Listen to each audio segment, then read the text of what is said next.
Hello नाजरीन, welcome to my YouTube channel Azeem Urdu study. मैं उम्मीद करता हूं कि आप तमाम नाजरीन खैर व आफियत से होंगे। जैसा कि मैंने पिछले वीडियो में कहा था कि मैं बहुत जल्द यानी डेली एक वीडियो लेकर आऊँगा, उसी मुनासिबत से मैंने एक दूसरा वीडियो फिर आपके सामने लेके आया और वो चैप्टर नंबर 6 है। या और 6 में वो सर सैयद अहमद ख़ां है। आप देख सकते हैं आपकी स्क्रीन पे वो PDF मौजूद है जो कि मैं वीडियो अभी बना रहा हूं। आप इनको आसानी से देख सकते हैं, बिल्कुल साफ़ और क्लियर है। आसानी से आप नोट्स भी बना सकते हैं और तैयारी भी कर सकते हैं इसी से। इसलिए दोस्तों, मैं बगैर टाइम वेस्ट किए इधर उधर अपने मकसद और अपने हदफ की तरफ चलते हैं। तो देखिए स्क्रीन पे सवाल, जो पहला सवाल है, सर सैयद की पैदाइश कब हुई?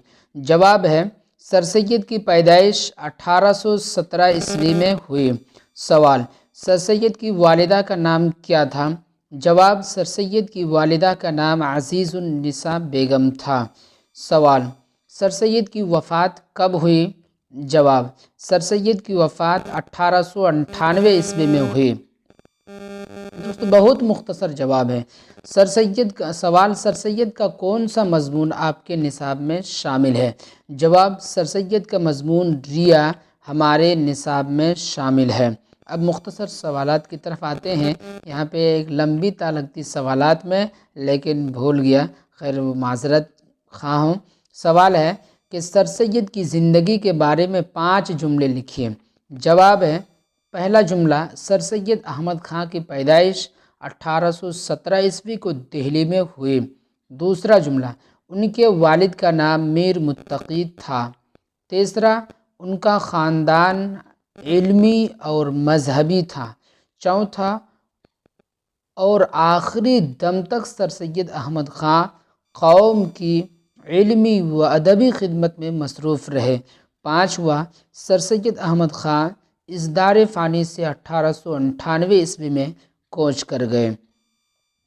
अब सवाल है, दर्ज झेल अल्फाज को जुमलों में इस तरह इस्तेमाल कीजिए कि जिन्स ज़ाहिर हो जाए।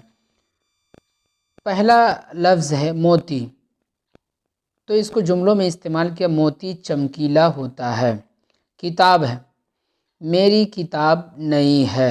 वक्त, नमाज का वक्त हो गया है। नाम, मेरा नाम सऊद है या मेरा नाम अजीमुद्दीन है। नंबर 5, कलम, मेरा कलम कीमती है। सवाल, मज़मून के बारे में 5 जुमले लिखिए। जवाब, ज़ेर निसाब मज़मून रिया सर सैयद अहमद ख़ां का एक इस्तिलाही मज़मून है। नंबर 2, इस मज़मून में सर सैयद ने रिया की नुहूसत और ख़राबियों को बयान किया है। नंबर 3, रिया एक तरह का अखलाक़ी ऐब है जिस इंसान के अंदर आ जाए अल्लाह ताला उनको पसंद नहीं करता है।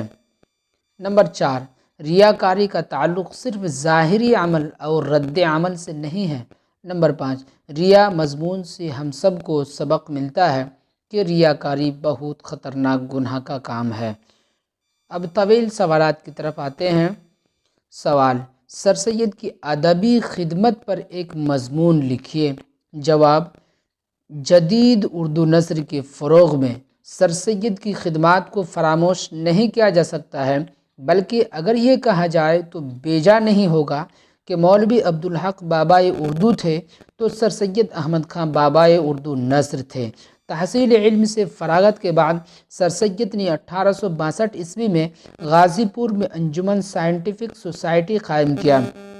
फिर यूरोपी तर्ज़ तालीम की जायज़ा के लिए लंदन तशरीफ़ ले गए और वहाँ से वापसी पर रिसाला तहज़ीबुल अखलाक जारी किया। फिर 1875 ईस्वी में मदरसतुल उलूम के नाम से एक तालीमी इदारा अलीगढ़ में कायम किया, जो तरक्की करके MAO कॉलेज हो गया। फिर सर सैयद की वफ़ात के बाद तरक्की करते हुए 1820 ईस्वी में अलीगढ़ मुस्लिम यूनिवर्सिटी में तब्दील हो गया।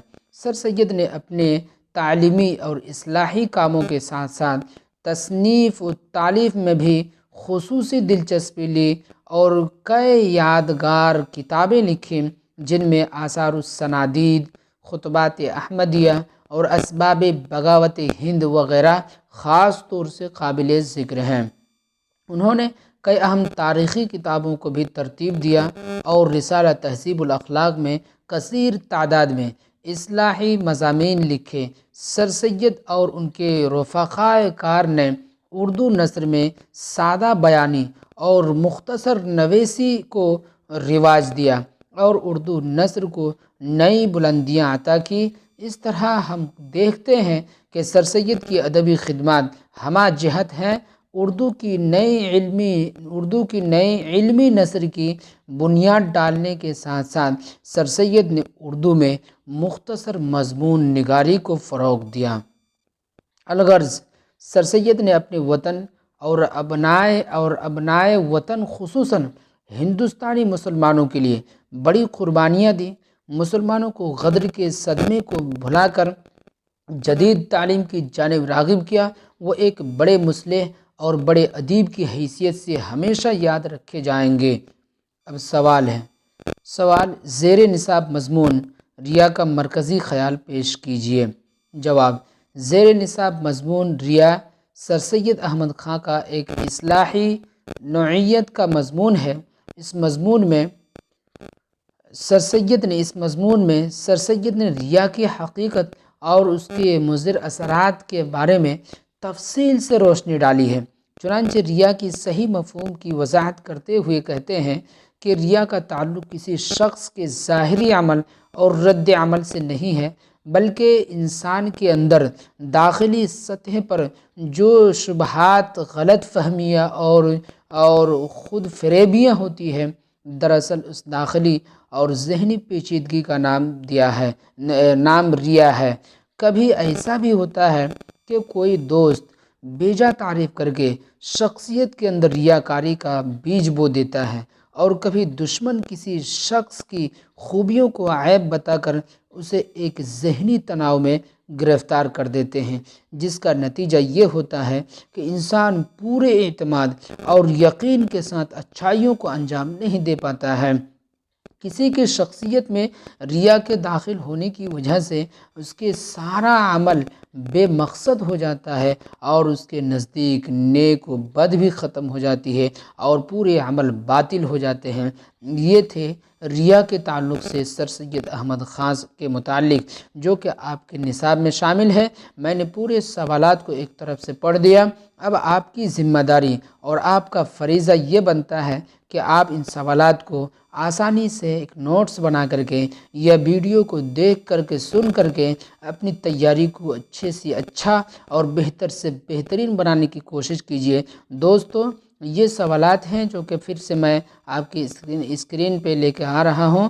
آپ اس کو دھیان سے دیکھ لیجئے اور اچھے سے اپنا ایک نوٹس بنا لیجئے تاکہ آپ کو کہیں پہ کوئی دقت اور پریشانی نہ ہو۔ اگر کوئی پریشانی و دقت ہو تو آپ مجھ سے رابطہ کر سکتے ہیں، آپ مجھ سے پوچھ سکتے ہیں۔ انشاءاللہ میں بتانے کے لیے تیار ہوں۔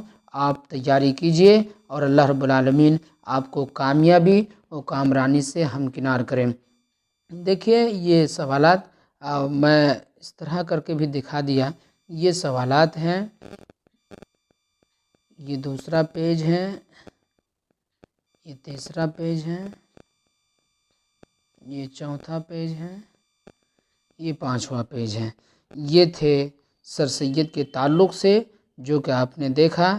اب میں پھر دوسرا ویڈیو لے کر کے آپ کے سامنے بہت جلد آؤں گا۔ اب یہی سے میں اپنا ویڈیو ختم کر رہا ہوں۔ اللہ رب العالمین سے دعا کرتا ہوں مولا کریم تو ہم سب کو صحیح سمجھ عطا فرما، آمین۔